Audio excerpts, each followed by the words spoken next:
name is Janet Larson-Meyer, and I'm happy to have this opportunity to be with you today for this fascinating interview with a nationally renowned addiction recovery expert who practices family medicine in Phoenix, Arizona. Dr. Rick Sloan has dedicated his life for the past 15 years to helping people from all walks of life recover from chemical addictions, including CEOs, politicians, and homeless people. He's recognized as an expert in treating all types of addictions, and he has some powerful insights to share with us today, including who becomes an addict, new deadly drugs on the scene. It's not just opioid abuse anymore. Signs to look for when you suspect someone you know may have a drug problem. What makes Dr. Sloan's addiction treatment unique and effective. How Ctfo-Cbd oil can help change the future outcome for recovering addicts, and more. Now, before I introduce Dr. Sloan to all of you, let me tell you a little bit more about this remarkable man. Dr. Sloan graduated from the University of Colorado Medical School and trained at St. Joseph's Hospital in Phoenix, Arizona, with his last year as chief resident there. He's been a medical director of a hospital and has served as chief medical officer for his addiction clinic for 9 years. Dr. Sloan served on the Arizona Governor's Substance Abuse Task Force in 2016, helping write legislation to help Arizonans in need. He's been a leader in his community, state, and nation, and he's been ranked number 11 among addiction medicine providers in the US. He's one of only 2 providers who offer outpatient benzodiazepine detoxes in the United States and Canada. People suffering from chemical addictions travel from all over the world to seek care from this great physician and humanitarian. But he doesn't do it alone. Dr. Sloan's wife, Valerie, also plays a pivotal role in his practice. Together, they've successfully recovered over 20,000 patients. Just think about that. That's an astonishing number of people that Dr. and Mrs. Sloan have given a second chance at life. Ladies and gentlemen, it's now my pleasure to introduce my friend, CTFO associate, and this great physician and healer, Dr. Rick Sloan. Dr. Sloan, welcome to our webinar. Thanks for inviting me, Janet. I wish I could be at your Success Saturday event in person, but the schedule of my clinic just wouldn't allow it. Sorry about that. Well, we totally understand, and we're so grateful for your time today. Before we begin this interview, I want to be clear with our viewers that we are not making claims of cures here, nor guarantees that everyone will experience the same results being shared, but we will be touching on Dr. Sloan's experience with CBD oil, both personally and professionally, and he'll be sharing why he recommends it to many of his patients. So let's move on because we have so much to cover in a short period of time. Dr. Sloan, please tell us about your thriving Phoenix practice and your specialty in treating various types of addictions. Well, I've been, like I said, I've been treating addiction for about 15 years. And, you know, in this 15 years, things have definitely progressed, and we've gotten to know the brain better and better, and kind of how it works and how it responds to different things. But we actually offer a unique ability for our patients to actually detox off of very dangerous drugs in an outpatient setting, which is actually pretty rare. Most people, when they think about detox, they think about going to an inpatient setting and sitting in there for, you know, anywhere from 8 to 60 days in a foreign place, where we can actually help detox them a couple hours in our clinic a day, along with a sponsor, and actually then send them home, and so they can actually rest comfortably in their own bed, in their own environment. We think that this helps a great deal as far as the comfort and care that we offer, for sure. That is so incredible to think that you can get people well along their way with a recovery in just a few days. You know, I always thought that when you're recovering, someone who's an addict, addicted to dangerous drugs, that they had to be supervised constantly, at least initially, but you've proven that not to be the case. That's true. We educate our sponsors that actually are with the patients 24 hours a day, and we give them very targeted comfort medications that actually help them stay calm and relaxed during the detox process. sometimes our patients have virtually no symptoms when they're detoxing. It's kind of amazing, really. Wow. Does treating them on an outpatient basis, Dr. Sloan, lower the cost of treatment and also lower their resistance to wanting to be helped by you? Yeah, so, and I don't know the exact numbers for inpatient places. I'm sure it ranges from anywhere from $30,000 to over $100,000 for even a 30-day stay. But our prices are well less than a third of that cost. And the patients get to stay with family and things like that. So they're not, they don't feel like they're abandoned, or, they still have time to think. And the process that we do is just trying to get these drugs out of their brain. That's our main goal for this purpose. And we just feel that them going home and able to kind of be around loved ones just helps a great deal. I know you and I have spoken before about this action of getting the drug out of the brain as part of the initial detox experience. Can you share with our viewers what happens to the brain of someone who is chemically dependent when they are without that chemical for a short period of time? What's the response that happens in the brain? So what happens, especially, and we can just take opiates, for example. I think they're probably one of the most studied because it's the biggest problem right now in the United States. But what happens whenever people are using opiates for long term, number one, the endorphin system in our brain kind of shuts down. Our dopamine response is muted, and the output of the part of the brain called the limbic system is almost kind of shut down. And whenever we remove, let's say that the opiate is acting like a lock on the limbic system door, whenever we take the opiates away and we remove the lock, then the floodgates are open, and you have all this norepinephrine and epinephrine and dopamine coming out of the system in great amounts. The patient's not used to having anything in there like that, and all of a sudden now they're being exposed to all this epinephrine and norepinephrine. The brain doesn't know what to do, so it starts experiencing withdrawal symptoms in almost every organ system of the body. Things like, shaking, sneezing, muscle cramps, diarrhea, nausea, vomiting, anxiety, insomnia. So every imaginable organ system is affected. So do you get different kind of withdrawal symptoms with different drugs? you definitely do, because Yep. because these drugs act in different parts of the brain. So benzodiazepine, withdrawal symptoms are much different and actually much more dangerous than actually opiate withdrawal. Being that you're one of the few people who can actually detox someone from benzodiazepine, who would prescribe what is it called? I'm sorry, I'm not saying it right. Benzodiazepine?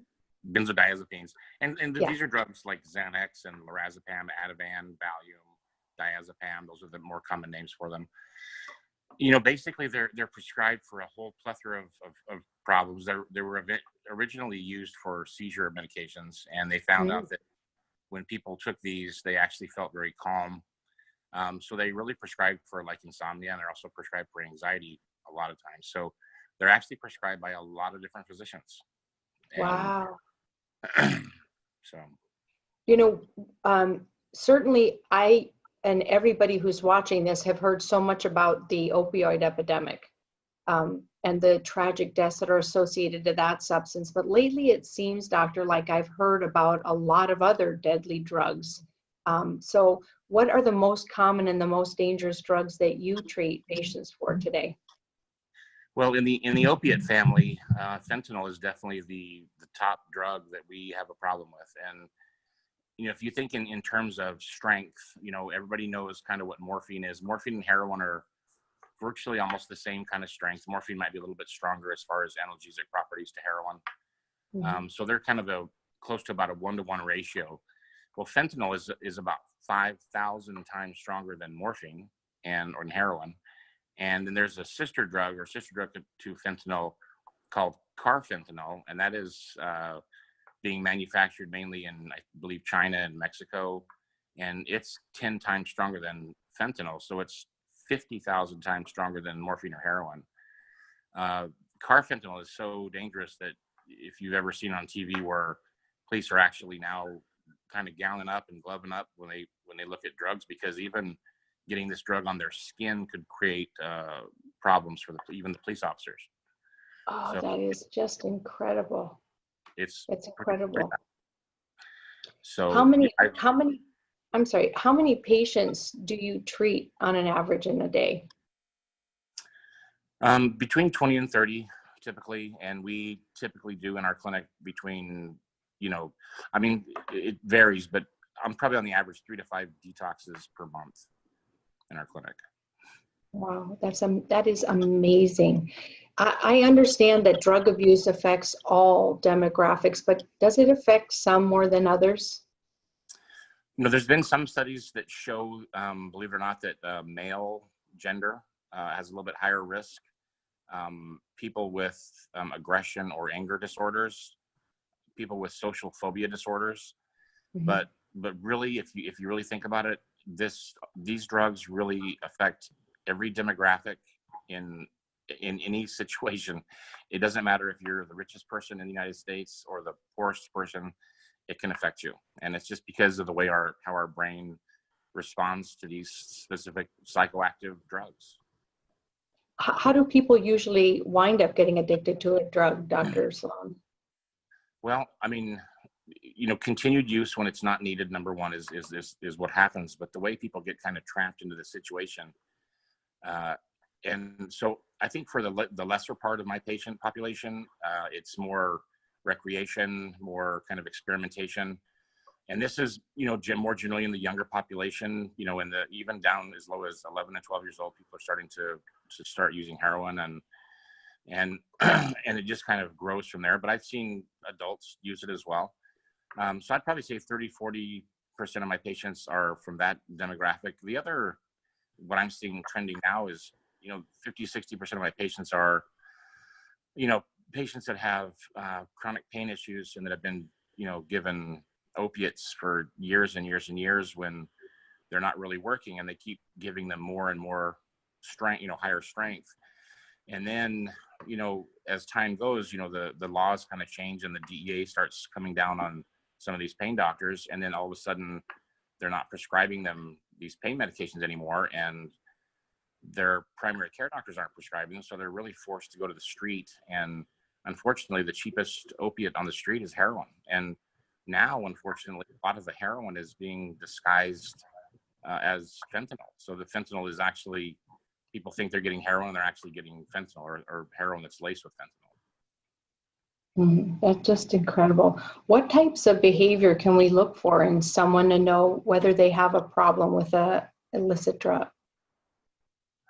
And I think the biggest problem in patients is or a change in patients is lying, and then lying upon lies. That's for sure. Manipulation. If you're seeing your child or your spouse or your parent becoming more manipulative, if they have more or different friends, they're hanging out with different friends.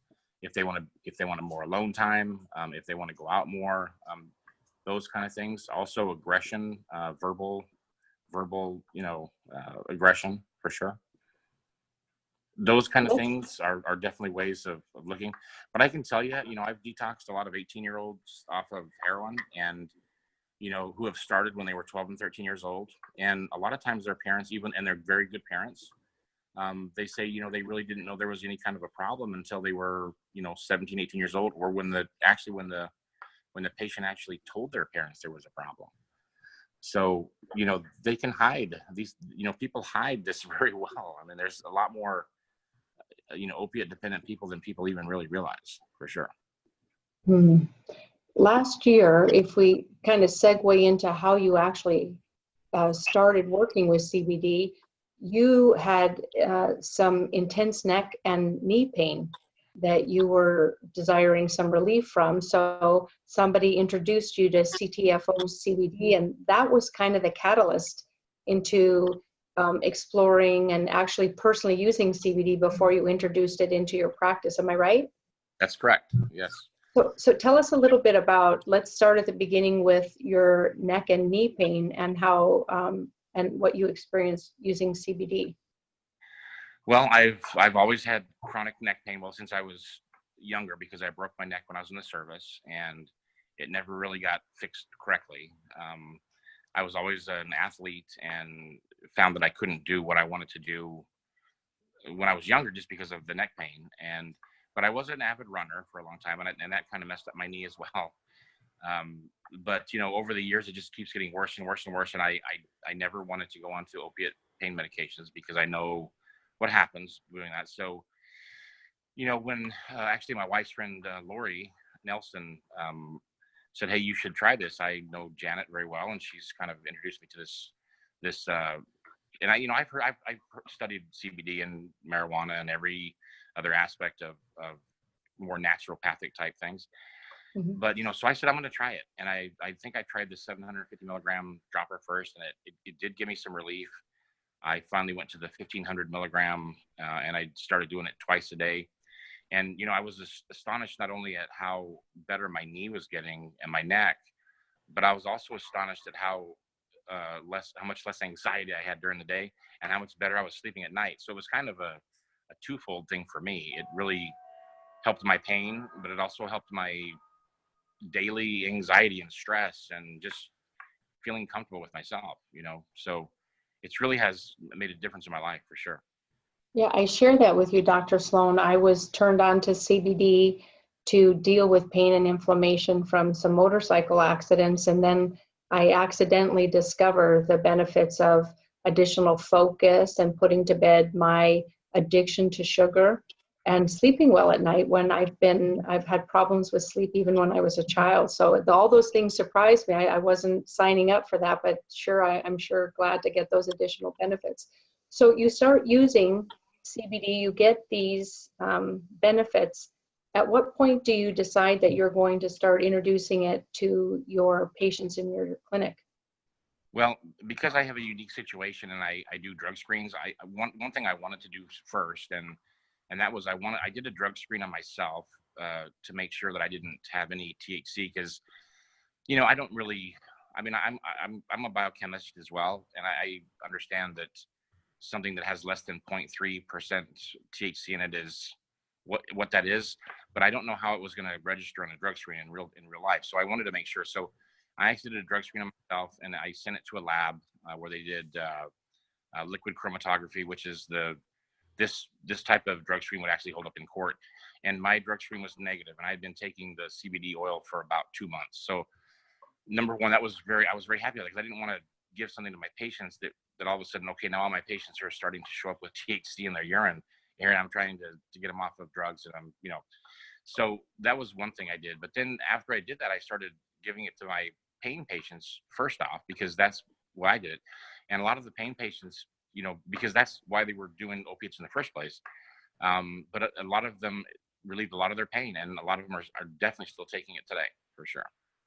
That's great. And you bring up a good point. A lot of people seek opioids for pain, right? That's correct. And then opioids don't even address the inflammation. Is that correct? CBD addresses and benefits people on a pain measurement and on inflammation, and opioids really more towards pain, correct?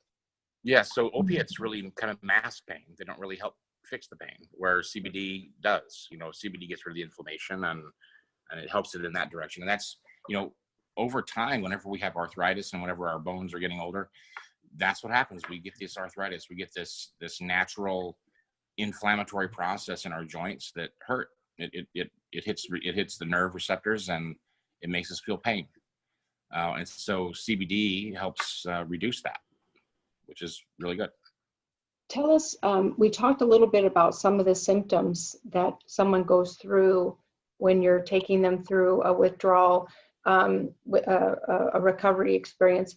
You have shared with me some unbelievable stories, like at all ends of the spectrum, of taking someone who's in the worst of circumstances to on top of their game. You and I we've talked about this on a previous interview, and we now have a mutual friend that I brought to you. But you have so many stories to share. Can you get to some of your favorites and share those with us now? Well, I have so many, so many. I wish I should write a book, probably.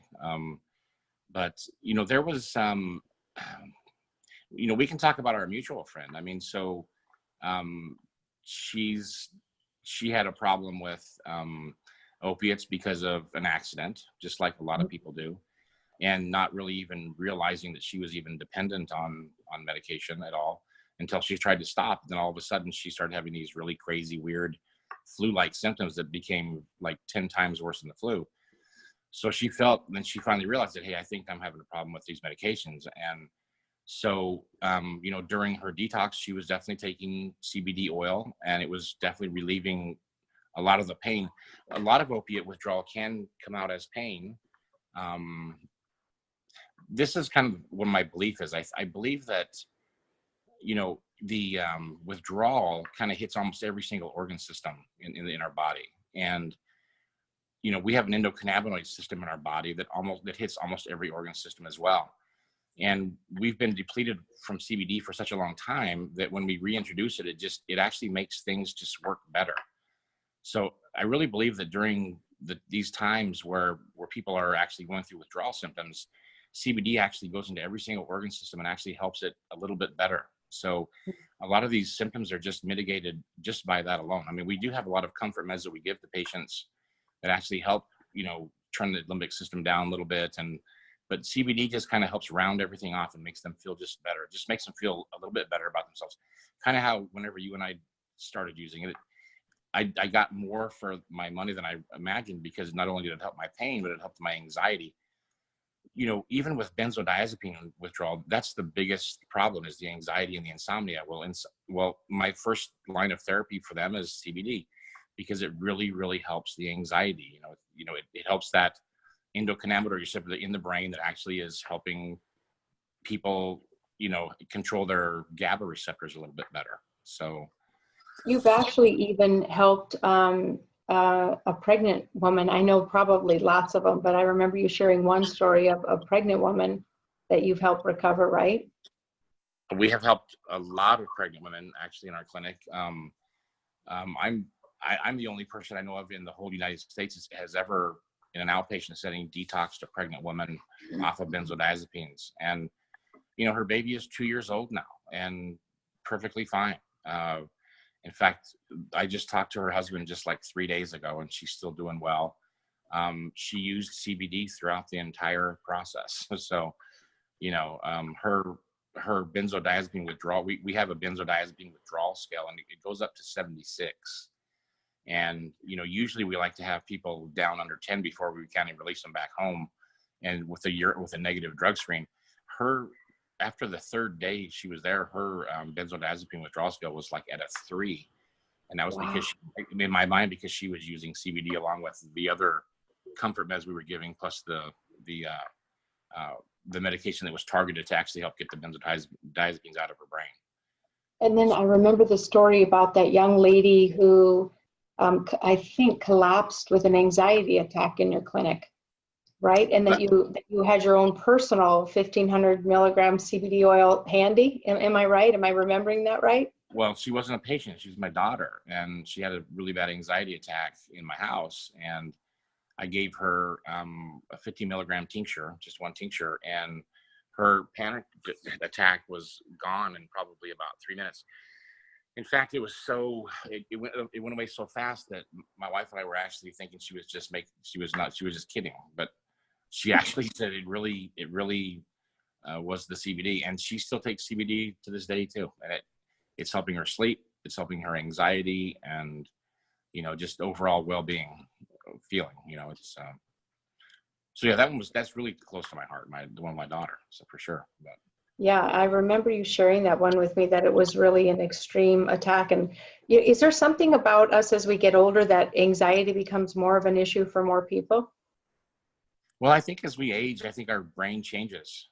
I was talking to a patient actually from Canada who's actually going to be coming down here next week to detox off of benzos in my clinic, and he's actually a diplomat from Canada, which is pretty crazy.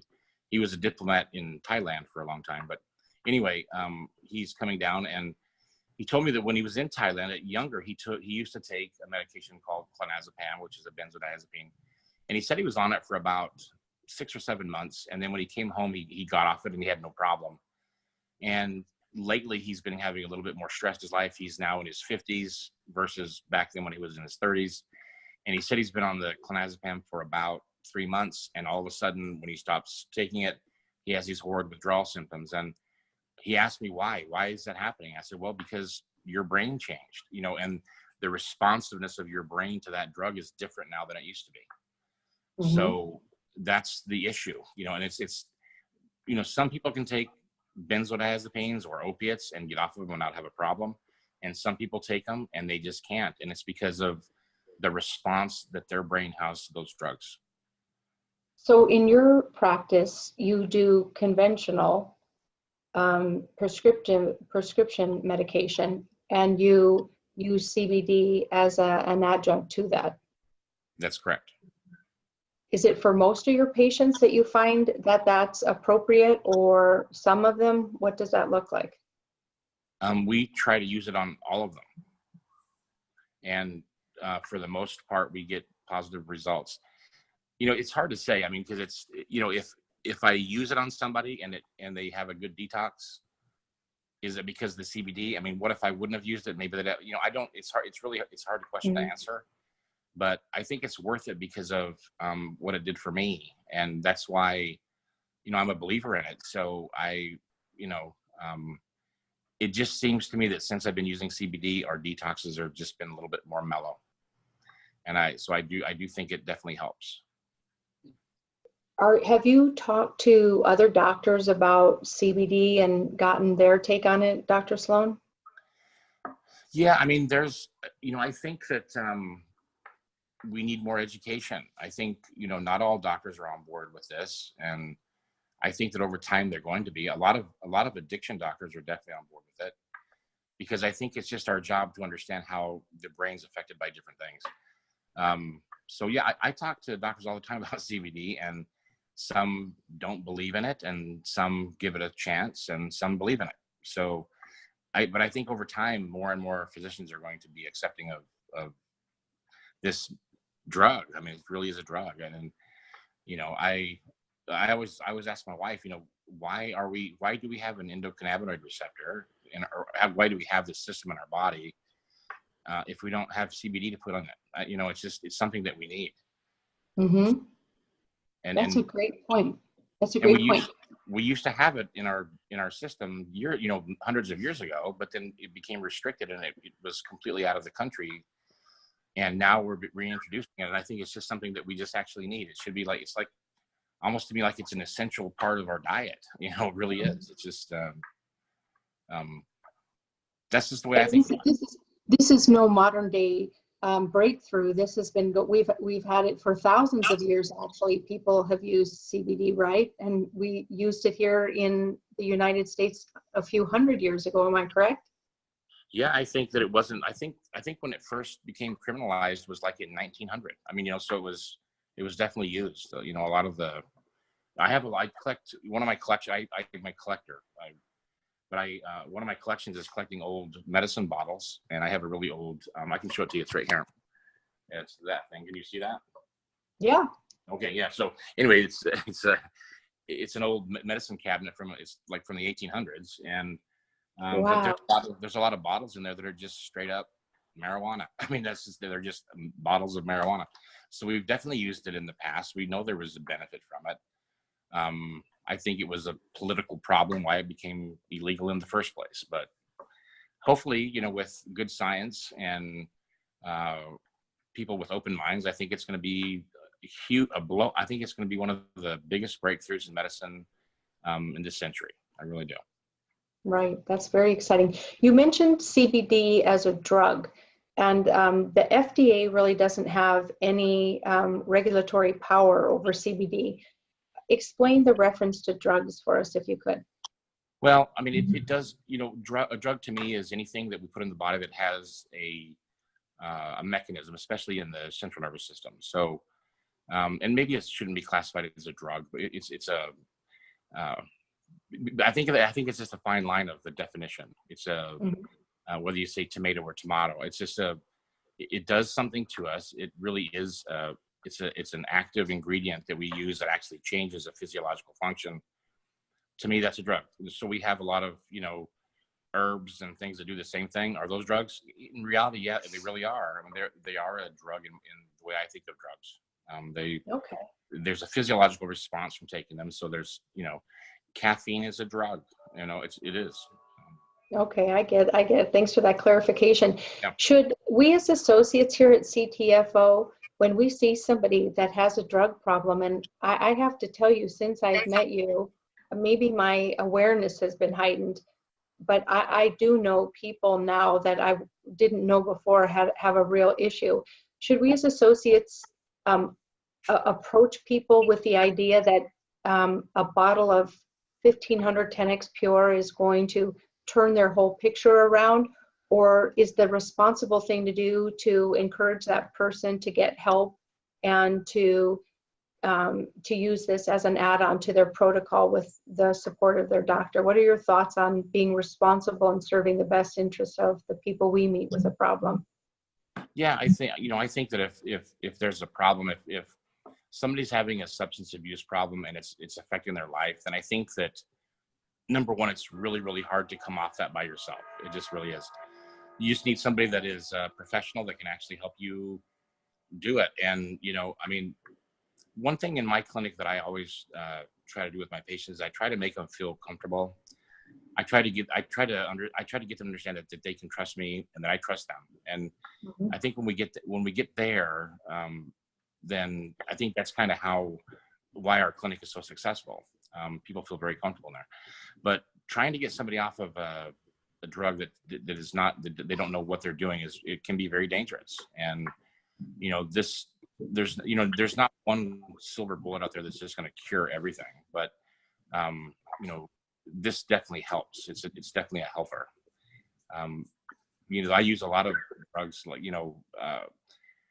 to help people stay clean. But even those drugs that are extremely powerful, it's just another tool in the toolkit. I mean, you need the whole toolkit. CBD is definitely a tool in my toolkit. I definitely use it. Yeah, well, this has all been so fascinating, and we've covered a lot of information about how substance abuse begins and who's affected by it, and the conventional and non-conventional resources that can help to really change the future outcome for people who are ready to take a giant leap towards recovery. And any way you look at it, drug abuse is a devastating condition that ruins lives for the addicts and those who care about them. You've given us a look into addiction and treatment, and I think we all have a greater understanding now of how to identify signs of addiction and support addicts in their recoveries, knowing our products hold one of many keys to unlock the chains of addiction. So I cannot thank you enough for agreeing to doing this interview and for the ongoing sacrifice that you make to save lives, one precious soul at a time. So I know all of us at CTFO wish you much success in the days to come, and we're honored to have you as part of our family, Dr. Sloan. That's awesome. And before I go, I just want to let you know that me and my wife are kind of starting our own venture. We've actually started a company. In fact, we actually started the company today.